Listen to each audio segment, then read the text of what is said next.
A United States senator was attacked at his home, allegedly by his neighbor 19 days ago, and we still have no idea why. The neighbor pleaded not guilty to misdemeanor assault. It's hard to overstate just how weird this story is, and how weirder it keeps getting. To that point on Wednesday, Sen. Rand Paul's RKY wife wrote a note for CNN, where she gave the first picture of how the Pauls say the attack happened. She basically alleges that out of the blue, Paul's attacker ran down a hill and body-slammed Paul for no reason. She wrote the only dispute existed solely in the attacker's troubled mind, until, on a beautiful autumn day, he ran down the hill on our property and slammed his body into Rand's lower back as he stood facing away, wearing noise-canceling headphones to protect his ears from the lawnmower. Here's what little we know, and all the things we still don't know about why and how Paul got attacked, and what could come of it. What's not in dispute? 1. His injuries were serious. We already knew Paul broke at least 6 ribs. Paul's wife, Kelly, wrote that 3 of those ribs were displaced. He has fluid buildup between a lung and the chest, and he was recently diagnosed with pneumonia as a complication of his damaged lung. Since November 3, my husband, Rand Paul, has not taken a single breath without pain, she wrote. Paul's office declined to comment Wednesday on the severity of Paul's pneumonia and whether he would miss work next week, but spokesman Sergio Gore told the Fix Senator Rand Paul remains in pain and discomfort this Thanksgiving, but very much appreciates all the support he's received from across the nation. 2.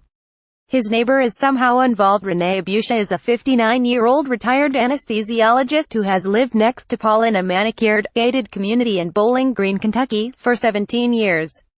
A week after the attack, he pleaded not guilty to a misdemeanor assault charge. His lawyer said there was a very regrettable dispute between 2 neighbors over a matter that most people would regard as trivial.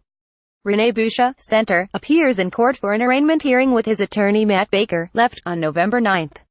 Austin Anthony Daily News via AP1. Why he got attacked. Paul's neighbor is a registered Democrat, but his lawyer, Matthew J. Baker, was quick to characterize the attack as unequivocally not about politics.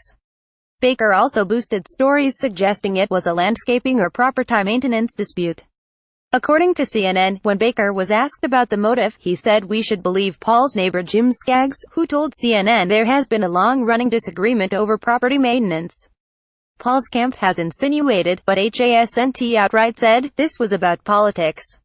Paul has tweeted links suggesting his neighbor's liberal bent had something to do with it. May Robert Mueller for I Trump's Gonads, an account with the name of Paul's neighbor tweeted in May, based on a story Paul directed his Twitter followers to read. Paul's camp has also denied the attack was preceded by any kind of fight, about landscaping or otherwise. This was not a fight, it was a blindside, violent attack by a disturbed person, Paul's staffer, Doug Stafford, told reporters. Anyone claiming otherwise is simply uninformed or seeking media attention. Paul's wife reiterated that in her CNN op. 2. Why neither side has explained what happened. Reporters from across the country have repeatedly tried to get our account of the situation directly from the senator, his staff and local law enforcement, to no avail. Nearly 4 weeks later, Paul's camp finally speaks out in the form of this op about how they saw the attack unfold. Again, Paul's wife said it came out of nowhere from a man they hadn't talked to in a decade. 3. If Paul and his neighbor were on good terms, Paul and his neighbor haven't talked in 10 years, other than a casual wave from the car, according to Paul's wife. 4. Why Paul's wife is offering up new information now. Paul's wife seems driven to lift the curtain on what happened because she feels Paul has been maligned by news outlets she says have delighted in hateful headlines like "not a perfect neighbor," and concocting theories about an ongoing dispute based on nothing more than speculation from an attention-seeking person with no knowledge of anything to do with us. 5. Who the attention-seeking person is that Paul's wife wants to cast doubt on. She didn't name names in the op. Is it a neighbor talking to the reporters who have come to town to find out what happened? Other politicians? Busha himself. 6. Whether Paul will press more charges. Paul's neighbor's attorney told reporters that Paul has retained a personal injury lawyer. One of Paul's advisors has said this case is also being handled by federal authorities, but there is no indication yet that Busha will face federal charges.